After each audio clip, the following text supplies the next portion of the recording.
Hello, everyone. Welcome back to New Comic Book Day Book Club. We're actually reading a new comic book today, which has become less and less regular. And it's a DC book, which is also kind of rare. I feel It's like. a DC book that we were actually kind of looking forward to. Weird. Anyway, I got John over here with me as always, and also our special guest all the way from England, waking up at 4 a.m. to join us because he's a madman, geeky comic. How you doing, guys? Comics. What's up? How you doing? I'm good. You?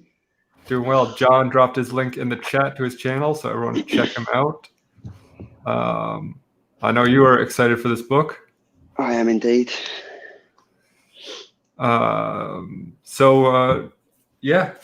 You got some playing cards, some promotional playing cards, and the home edition. I think Charlie's got the home edition going there. Yeah, I think I got the UK edition. I love it. At least their regulation size. Exactly. Yeah. It's a bit of a thick boy. It is thicker than it's probably like your magazine style comic.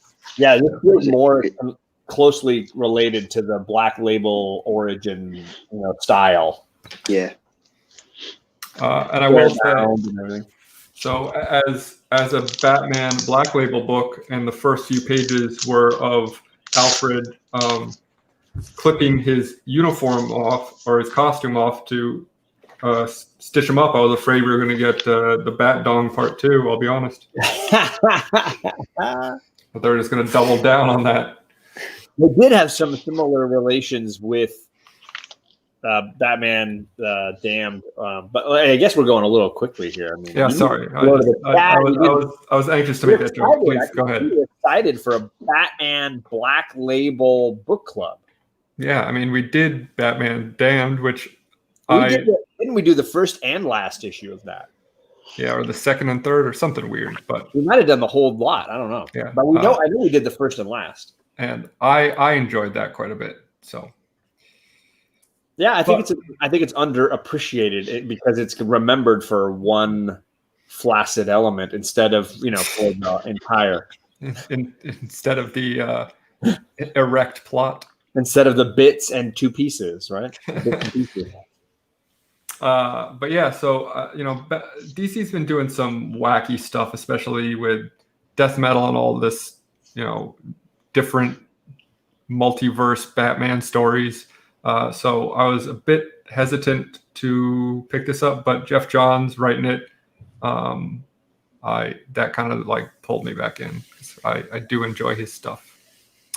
So we've kind of been switching up the order of things recently.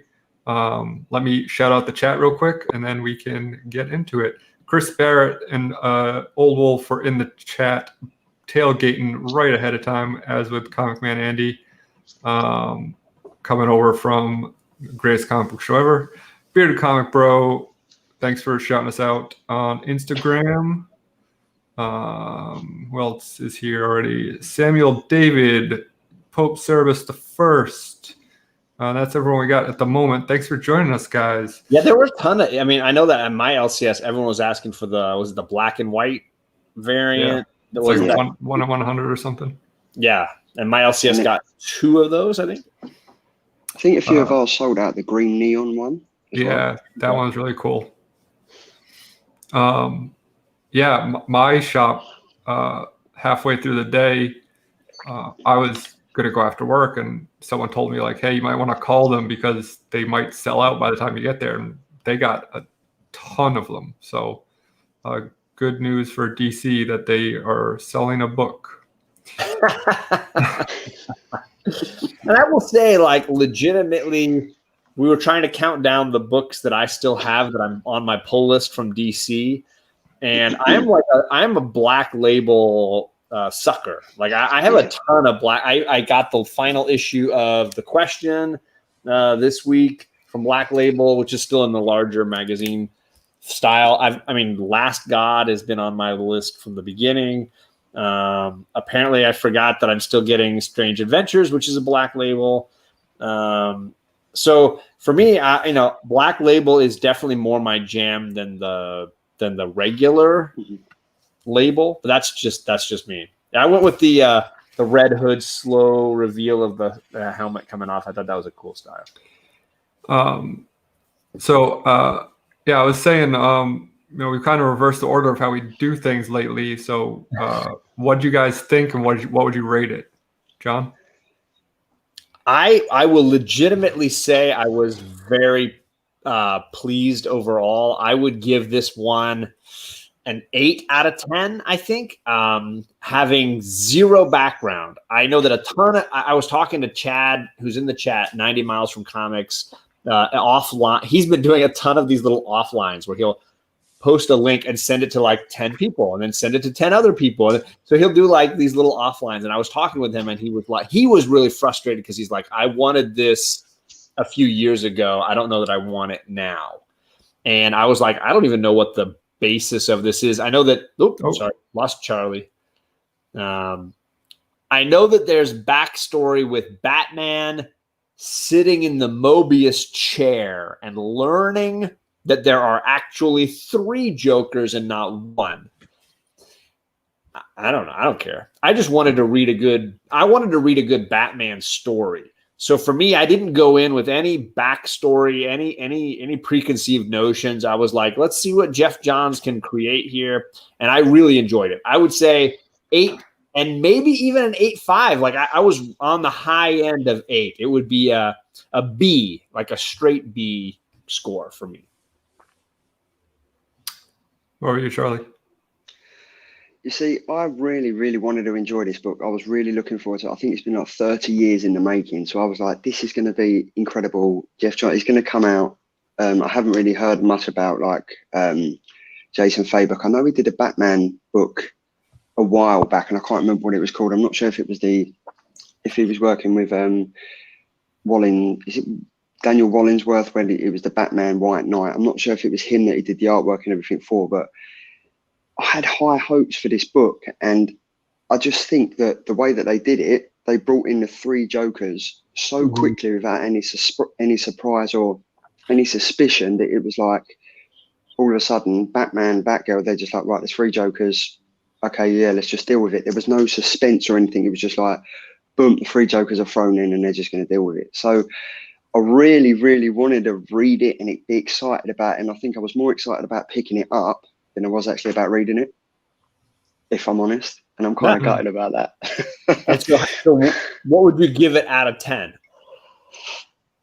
I'd probably give it a 6. Wow. I mean, I love DC Comics. I love the Black Label stuff and everything. And as I mentioned, I had such high hopes for this, but it was just, I just think it all happened so quickly. And it was just like, what I really didn't want is this book to be 1 Joker every issue. And instead of it being 3 times the Joker's power and his madness and his craziness, it seems to be going down the route of it's the Joker's personality and everything split into 3. So it's kind of like, I don't know if we're going to get the real Joker coming across as much as we would like to, if that makes sense. Yeah.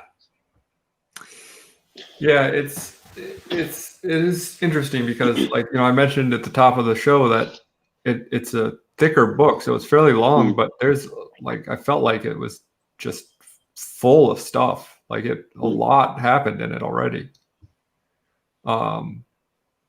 I enjoyed it. I agree that I feel like there could have been more, because obviously as the reader, it's called 3 Jokers. You know there's going to be 3 Jokers, but the characters in the book don't know that. So there might have been a bit more of an interesting reveal for them to because spoilers, one of the Jokers seems to be dead at the end of the first issue. And so if, that happened, but yet the characters thought oh, that's it, we killed the Joker. And then there's 2 more in the next issue, that there might have been changed the title each two Jokers. So it might have been a more interesting reveal for the characters to do it in a different way. But as a reader, I feel like it would have been, I think, kind of frustrating to wait like 2-3 issues before we got the reveal of the 3 full Jokers. So I don't know. It's a tricky balancing act for the writer for sure. I enjoyed it well enough. I'd give it like, I wouldn't be so enthusiastic as John, but like a 7.5. Like I enjoyed reading it. I didn't like, I have some problems with it, but it was enjoyable enough. It was like a fun read. I feel like definitely. I feel like the enjoyment of this book is going to be directly related to how connected you are to this concept and this relationship of DC Universe and the 3 Jokers that was like laid out. Because I know that my guy Chad was like, I wanted this book a couple of years ago. Screw this book now. Like, I don't want it. Like, I don't care. It was too slow. So he had a lot of frustrations with DC editorial and the side that was making decisions on what to release and when. That kind of ruined his interest in this completely. And being disconnected from that, I was like, you know what? I was supremely impressed with the artist. I don't know Jason Fabok. Never seen his stuff before. I was impressed with that. And I think Johns is in a tough place, right? Like, they've already revealed that there are 3 Jokers. He did it in this other issue. So it's not like he has like that shocking secret to reveal. He's got to go in rolling with the idea that everybody knows there's 3 Jokers, so let's just have them. Speaking of art, I want to show something really quickly.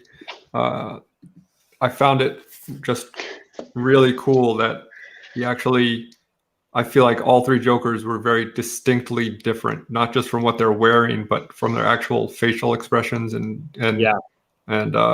facial features. They look distinct. Alex, I just literally went to the same page. Oh, really? Which is not something that, you know, a lot of artists or most artists can do. I mean, even really good artists tend to draw very similar facial features a lot of times. So, I'd give it like a 7.5. There's a lot of being able to mimic. I mean, I saw some people online mentioning the fact that this art style mimics something you might have seen in Killing Joke. There's definitely like connective tissue. As even a Batman, the first page definitely got like a Killing Joke vibe from it. Right? There's connective tissue to me to Batman lore and the Batman universe in the art style. And I will say the best part about this book, for me, going like top to bottom, what had me most interested was this Jason Fabok art style.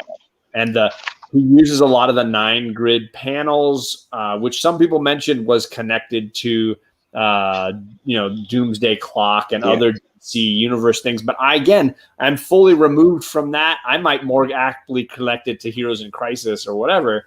But for me, it just, I was fine with it. The way he drew it and the panel to panel style, I was interested in that. And the art was the best part for me.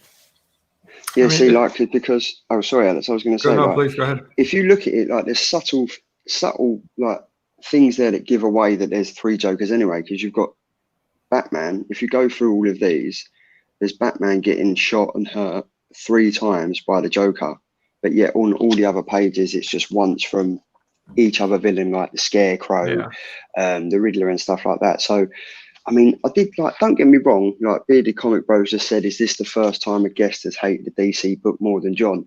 I didn't hate it. It's just the fact that this is Batman's arch nemesis through the years. Like the Joker loves the Batman. He wants to be, I think in a weird and twisted way, he wants to be part of the Bat family. He wants to be the sidekick to Batman. So he's involved in everything. And the fact that he's his arch nemesis and it's just been revealed that there's potentially 3 of them. Hey, it's just like, okay, we're just going to deal with it as it comes. You would have thought there's more intensity, like, there's 3 Jokers. How the hell are we going to deal with this? And it's just kind of like Batman just shrugged his shoulders, pulled his cowl on and was like, let's go and deal with it.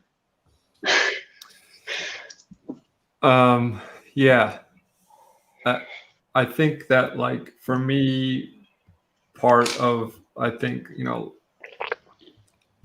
I know you have like the extra pages like we keep talking about, but for me, like, I didn't need all of the retellings of his parents dying in a Barbara getting shot, and if you're reading this book, you at least know that stuff happened. And if not, you can reference it without having like 3 full pages of his parents going down the alley again, because how many times can we see that scene? Well, it's the same. I think even if you're not a Batman fan, you know that it happened. You know that they went to see the Masked Zorro. You know that they got done down Crime Alley. So I think even from an uneducated Batman fan point of view, you kind of know it. So you don't need to go over it and over it again.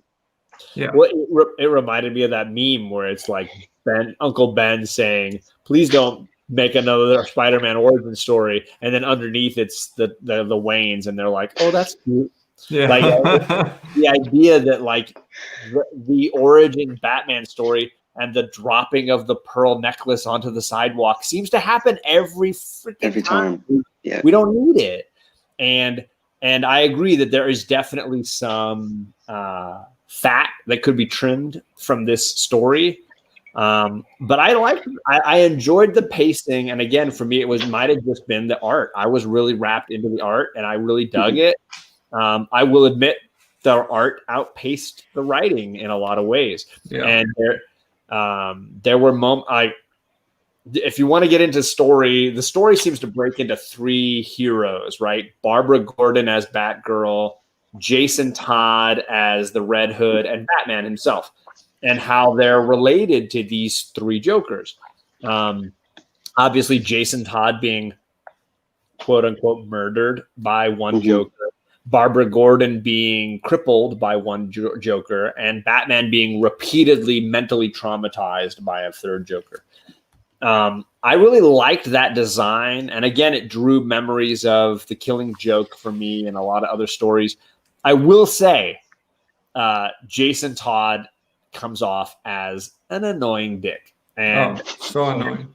And Jason, I like the Red Hood character. I think he's very interesting. And I think Jeff Johns did not write him well in this issue because the Red Hood comes off as whiny Punisher like that. I feel like there's a danger with that character constantly. It's easy for Red Hood to be whiny, bitchy Punisher.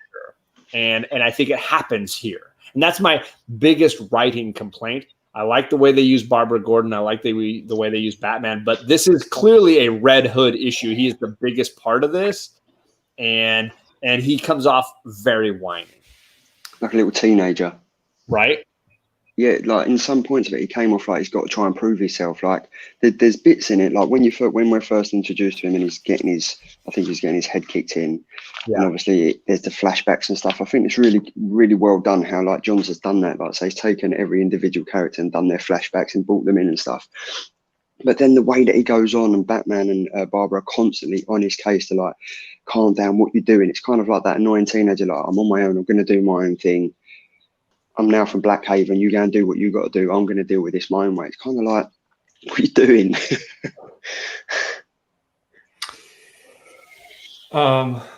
Yeah, I mean, there were definitely like some weird pacing issues in this, and like the scene with Barbara at the gym for like 2 full pages, and like, oh, she broke another treadmill. Like. Everyone's just like laughing that off, like she broke a treadmill. Should be asked to not return if you've done that more than once. That gym is losing money. But can I just jump ahead to?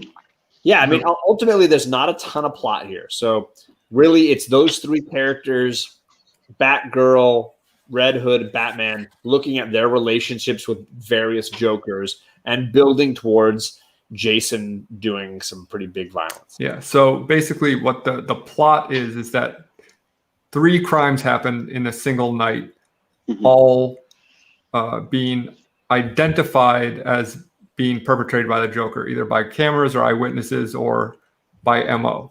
So the cops are like, well, clearly 2 of them were imposters. Which one's the real Joker? And they're kind of arguing over which one they think the real Joker did versus which ones the imposters did. And then Batman shows up and he's talking to Batgirl in his headpiece, and they're all like, "Who is he talking to? Oh, he's lost his mind." Not thinking possibly he could be on a headset. Like, yeah, that was pretty it stupid. was weird. So I got issues just said about a little person. There he is. Yeah, which is what the part I want to get to eventually. So, yeah. So then Batman kind of finds, with the help of Batgirl, that the Joker who attacked the chemical plant stole a truck full of the chemical. And so they kind of use that as a jumping off point, saying, okay, this is what the real crime was. The other two were kind of distractions or whatever. One of the people who was subjected to the laughing gas at the plant is still alive, so they take him away in a ambulance, and the EMT turns out to be Red Hood. I don't know how they didn't notice that. Who then starts trying to interrogate the prisoner, or not the prisoner, the victim. Yeah. Who Batman for some reason decided to escort to the hospital, thankfully, because then he sees the ambulance kind of veering, and they stop the ambulance, and they see that it's Red Hood, and they stop him from beating up the guy. And then we got the three Jokers kind of meeting in this cabin, and not really, like, they're talking about like recruiting more Jokers and making like the perfect Joker or something like that. Then we get to this scene at this aquarium where the Joker has turned all the fish into laughing fish, including a shark. Then the little person comes in with his crew to kind of distract them and fight them. And the most insane, nonsensical thing that I don't know how the writer, artist, or an editor said, wait a minute, you might need to rethink how this works, like physically. Yeah.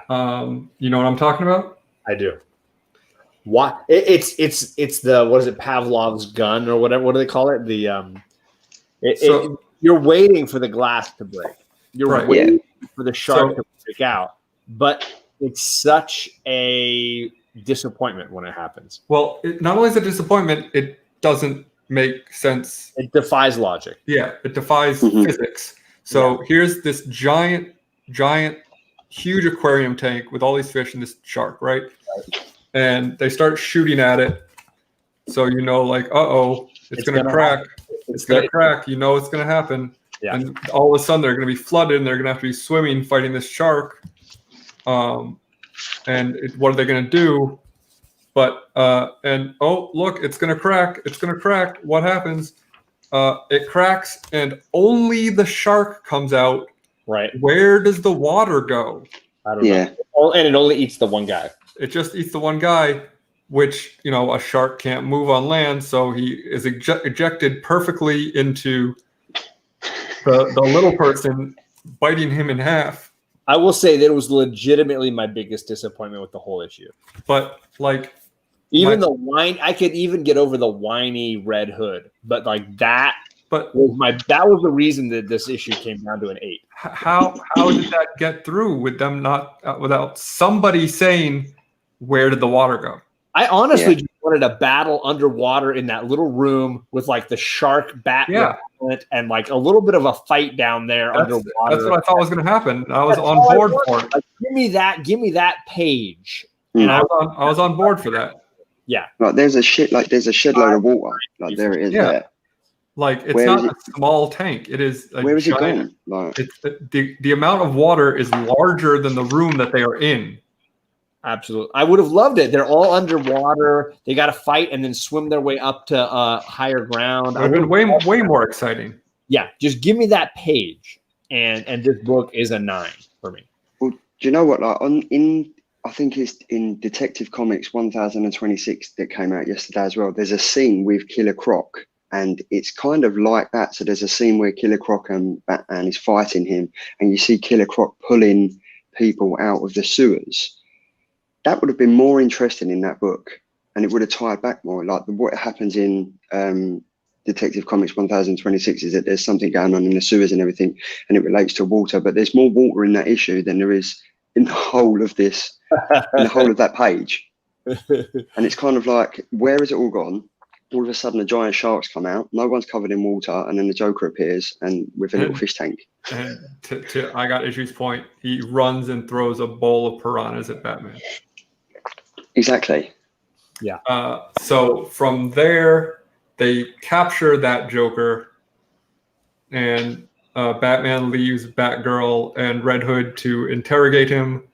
Red Hood ends up being goated by the Joker into pulling a gun on him and shooting him.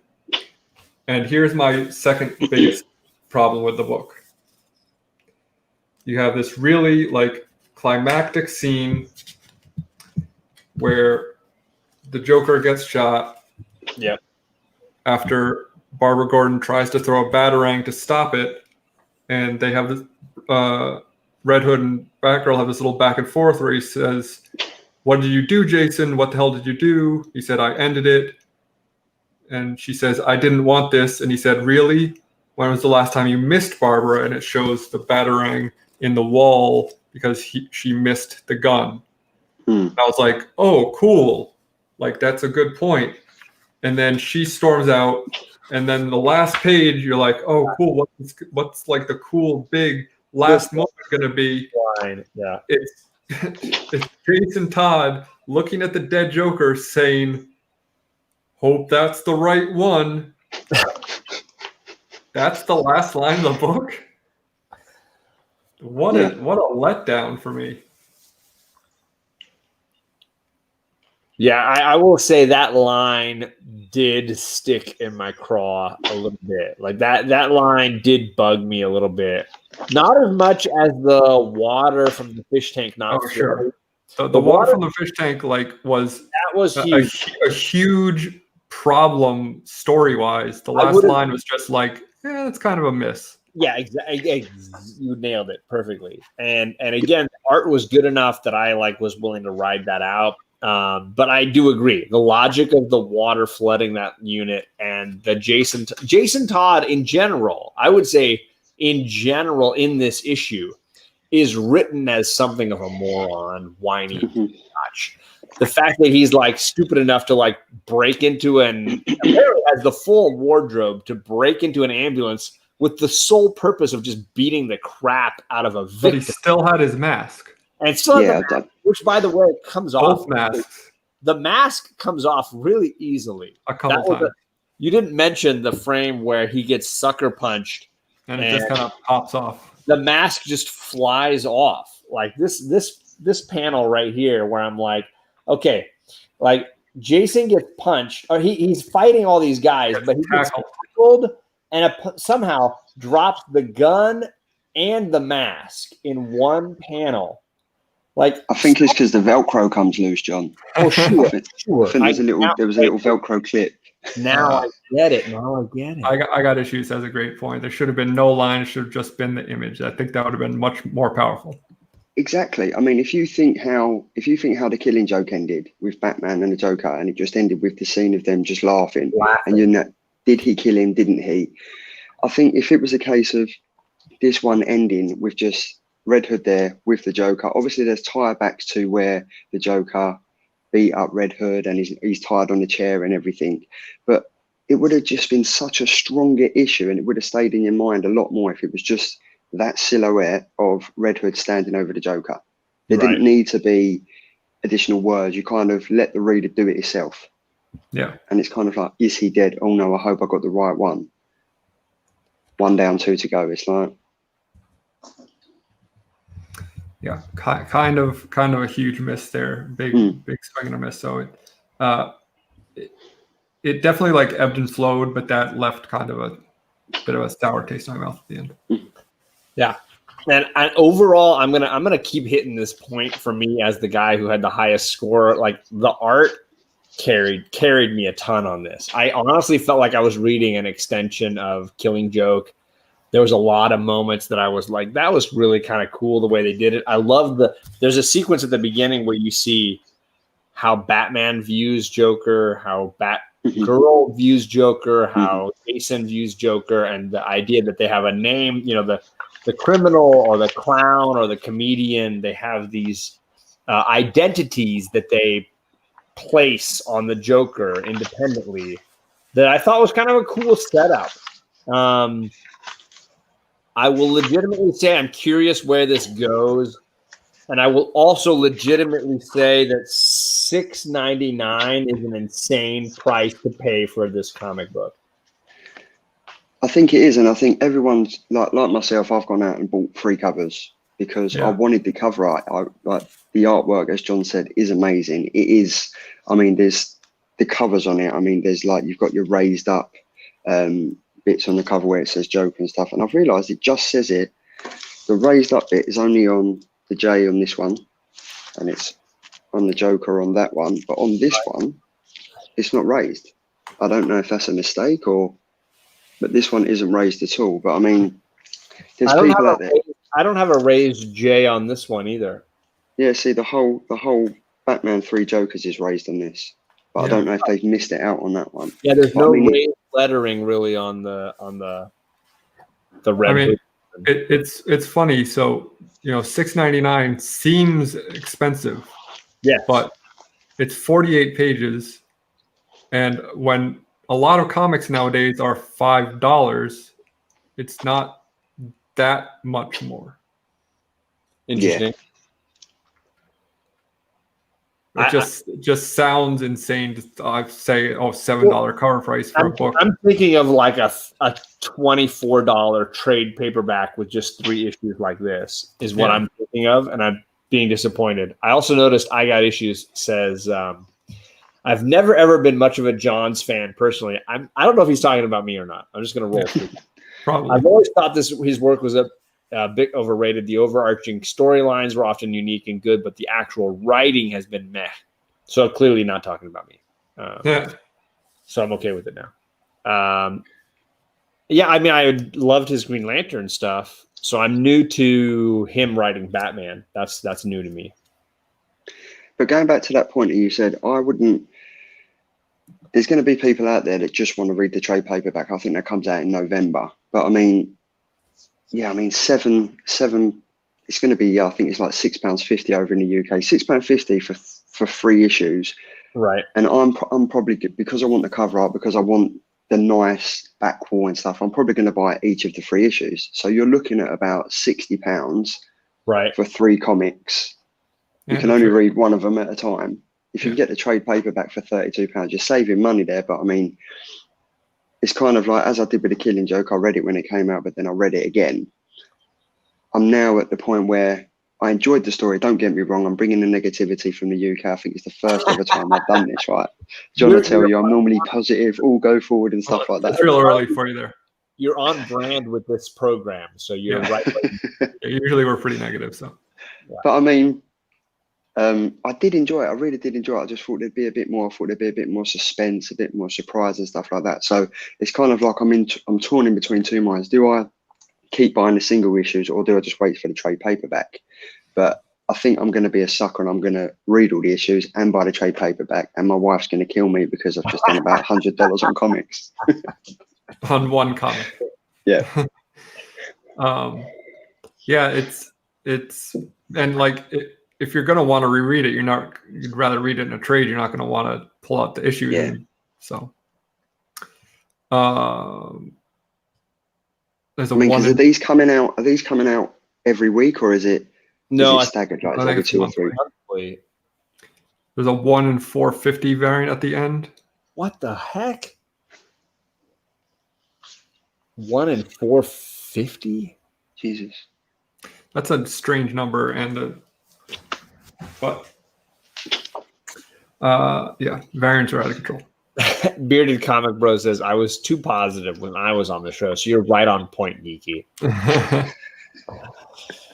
It's funny to be as positive as I am about this issue, and I do think Jason Fabok deserves a lot of credit for what he's doing here. Like, I really enjoyed it. I will also say, legitimately, to spoil the finale of our shows, I will not be buying the follow-up issues. If anything, I'll wait for a trade. I'm not going to spend $7 each month to continue reading this.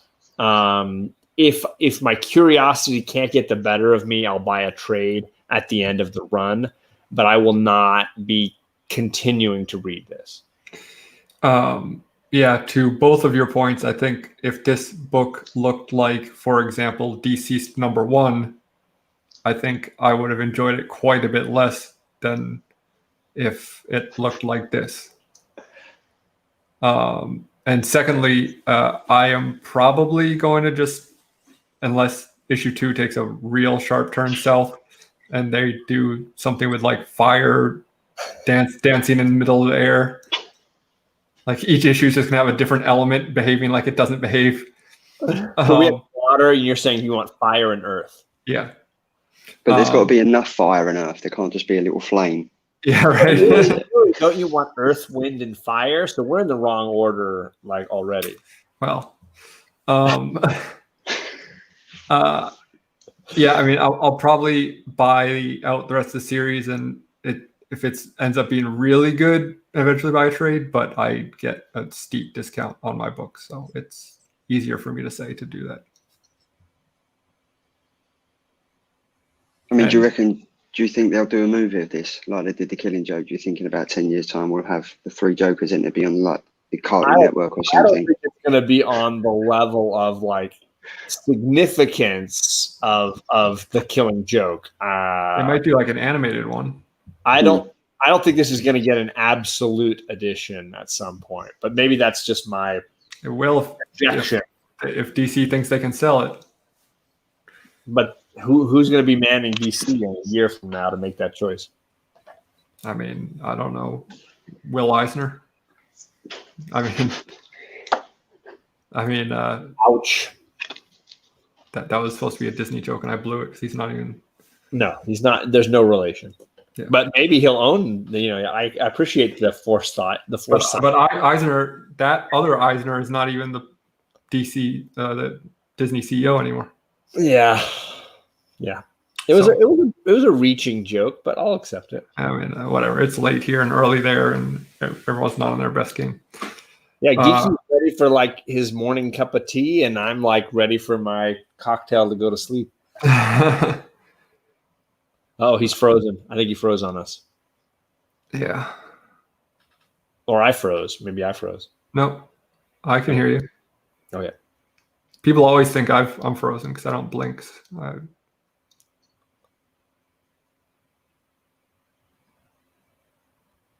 Yep, there you go. Yeah, I've got allergies and my eyes water, and I can't hold my eyes. I suck at staring contests. I'm the worst. Oh, he's back. Hey, Charlie's back. Yeah, sorry, someone smashed the fish tank, and I kind of got a little bit wet. So one or two drops landed on your computer. That's the best joke. Yeah, a couple of drops of water came out of that fish tank, but a giant freaking shark was ready to eat the little person that we had hanging out. It is just. I mean, that's gonna be a running joke for years, right? I'm sure we're not the only ones who picked up on. I mean, everyone must have noticed that. It was ridiculous. DC Chaos says Alec Whitewell, the Rasputin of the comic book community. Well, they have tried to kill me a bunch of times. Keep coming back. Yeah. But yeah, I think I've got to say the shark thing is kind of ridiculous. It like stole the show in the wrong way. Yeah. And the fact is, it targeted the smallest guy on the page. Like, it missed everyone else. It just so happened that there was no one else around him when the shark came out and decided to gobble him up, even though he rocks up with about 20 or 30 goons. Yeah. The shark kind of just very singled out. Yeah. I will legitimately say, like, there's also like and maybe it's just the like amateur marine biologist in me. Oh, go on.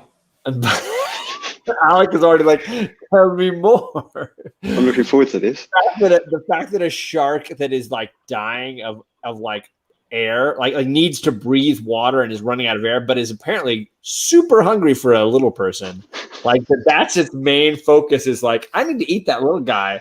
I'm gonna die of like I can't breathe, but the little guy is my priority right now. To be fair to the shark, they are known to not be super smart and run on instinct, but he probably figured, hey, if this glass breaks, at least the water will come with me.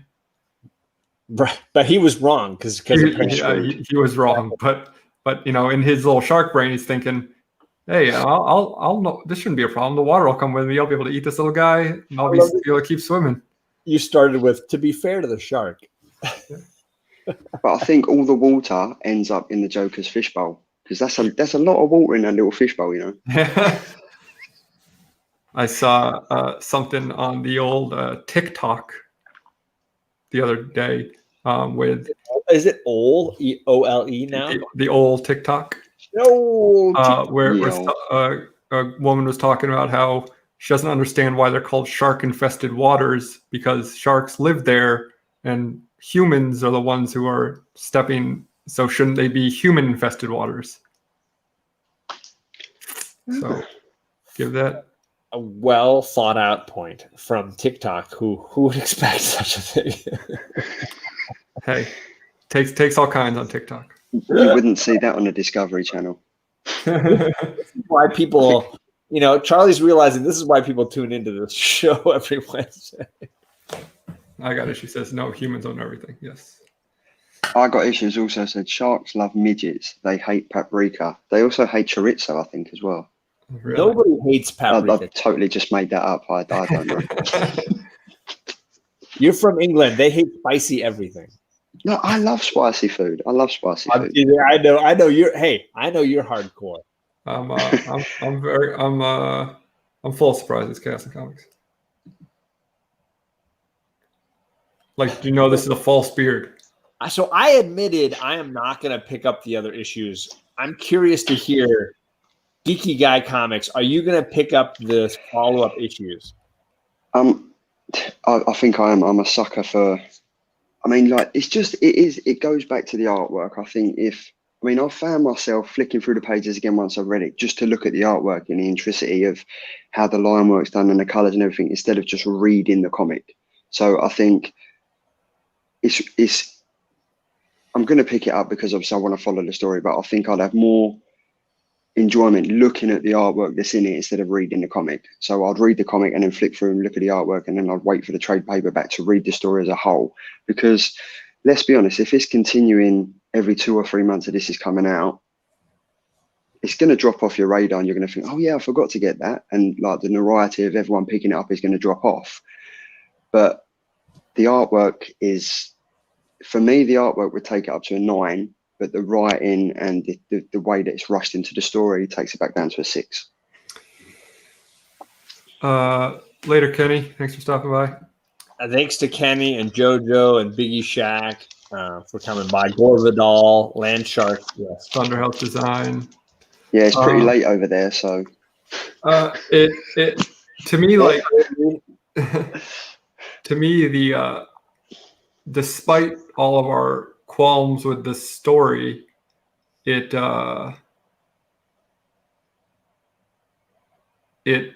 like the plot is intriguing enough to me that I'll give it another go.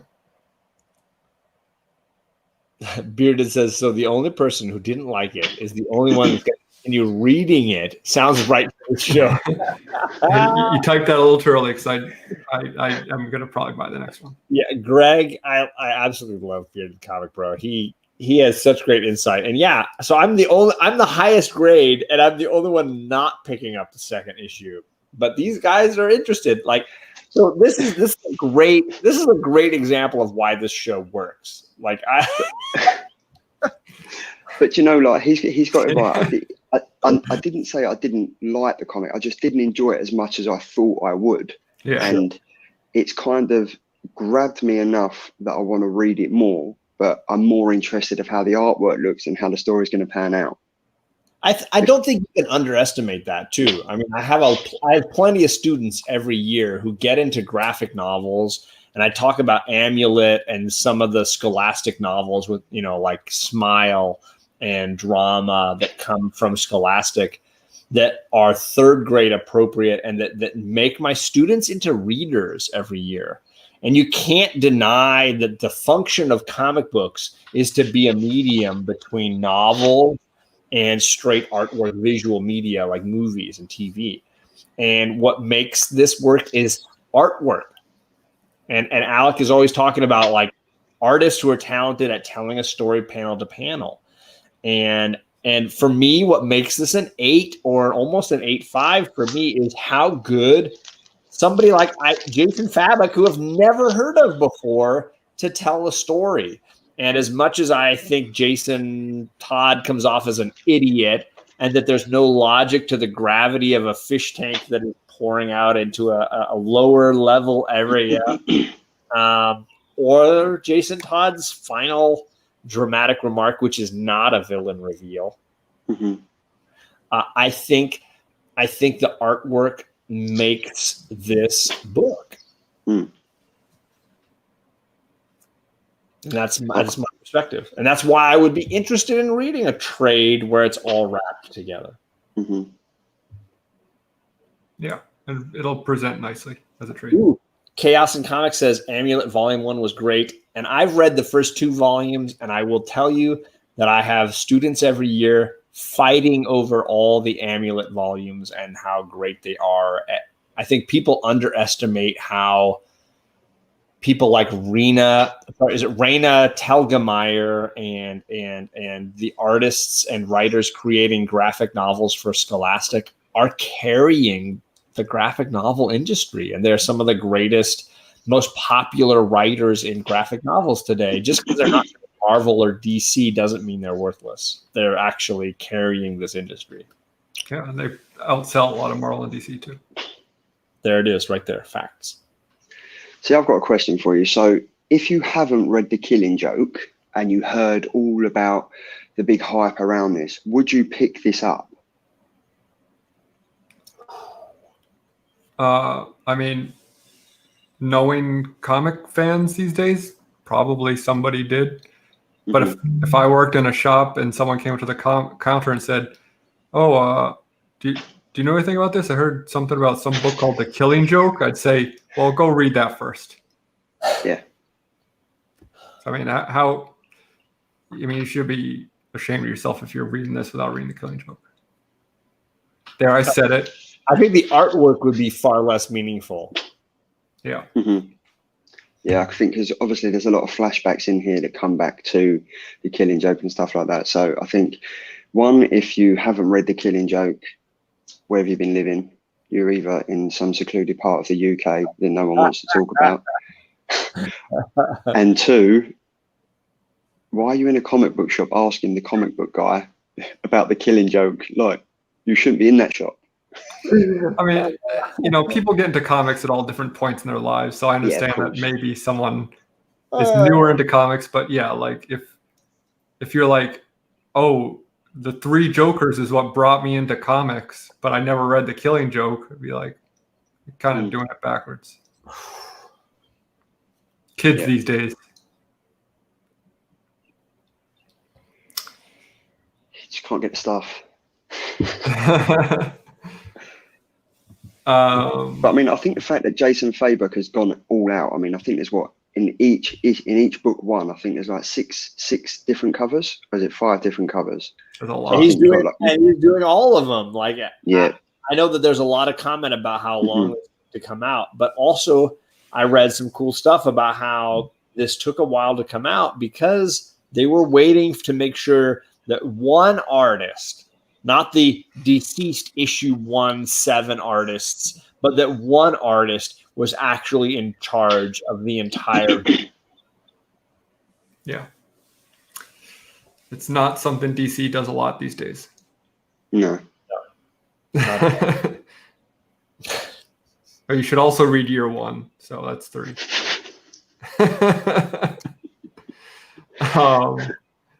I mean, I don't know. That's about all I have to say about it. But if you guys have some closing thoughts. No, I think it's all been said, at least for me. So if geeky guys got anything to add, I've just got one, and it's kind of, did I get the right one? I mean, I've got 3 covers here, but did I get the right one? That's my question. Who knows? And I've dropped the link for a Geeky Guy comic several times, so make sure you at least check out all the cool stuff. Well produced stuff, and I hung out with them a couple weeks ago. It was a lot of fun. I can say that it's not as negative as that because it's like I think it's like 10 to 5 in the morning here. So I'm not a morning person. Do you know what? This is probably the first show I've come on and I've been quite negative. So Alec, thanks for having me on. Well, maybe it's just my channel. It's giving off the vibes. Oh my god, I love this. No, but so yeah, if you do want to see any negative reviews and comic book news, then yeah, you probably should check out my channel, I guess.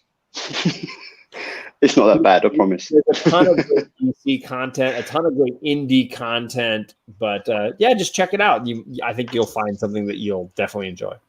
Do you have anything coming up that you want to plug in particular? I've got so I do a killer comic show every Thursday. I had some guy who was on there a couple of weeks ago. He pretends to be a teacher and stuff and goes out like doing walks and stuff. He was on there. I think it's John's Comics with Kids. I think his name is. But he was pretty interesting. Yeah. It was good. But yeah, it's the Killer Comic Show, and it's just basically a review of the comics that came out New Comic Book Day, and we try and bring some positivity to the YouTube community. Well, after Wednesday night, someone's got to. Right. Exactly. Yeah. Everyone settle in for what John's got coming up. The chat is tearing it up. John, you need to read Batman and Detective if you haven't read Jason Fabok. Fabok has been all over Batman. Apparently, John didn't notice. Sorry, my bad. I have not read or noticed any Jason Fabok art, so that's my bad. Tomorrow night, if you're a JP Collects, a JP Budget Collecting fan, my daughters are going to be on JP's show discussing Kanto Volume 1, the trade, reviewing it. I'm not doing any content Thursday or any content Friday. But if you want some John's Comics with Kids related content, subscribe to JP Budget Collecting because my girls are going to be on there with Life with Two YouTubers family. So it's going to be like kids talking Kanto, and I don't know why Jason's there. Right. I need to get Bearded Comic Bros PayPal's because I know if the immortal Biggie Shack just said Geeky is amazing, so I need to sort out the payment for that comment. I'm not sure how much I said it was going to cost me, but thanks for that, Biggie. Paid. A-OK, paid. Yeah, that's it. Done. What else, John? You want me to give more stuff I'm dropping? I mean, I'm sure there is.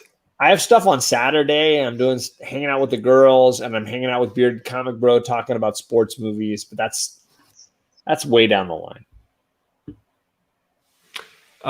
Sunday I've got D&D. Wednesday I've got this every other week. You know what it is. We don't know what's next week. We have no plan. No, we have no plan. So stay tuned. It might be something wet and wild. WAP. Might be some WAP up in here. Is that the water from? Are we going to bring a shark, or are we going to bring a fish tank? Is it going to be a little bit wet and loads of wild, or just nothing? Well, I don't know. We will have to wait and see. It might might have to break the glass and see what comes out. The best way to do things. Thanks so much, Geeky Guy Comics, for joining us. Thanks for having me. Instagram, YouTube, all the stuffs. TikTok. Yeah, TikTok. Definitely follow all of us on TikTok. We'll be posting our dance memes for sure. John, if you have watched this show, if you're in the chat right now, you subscribe to John. I don't need to tell you where to find him. Or if you watch the show, you may not subscribe to John because you watch the show. So thanks everyone for joining us. We'll catch you later, and never turn your back on the ocean. Bye.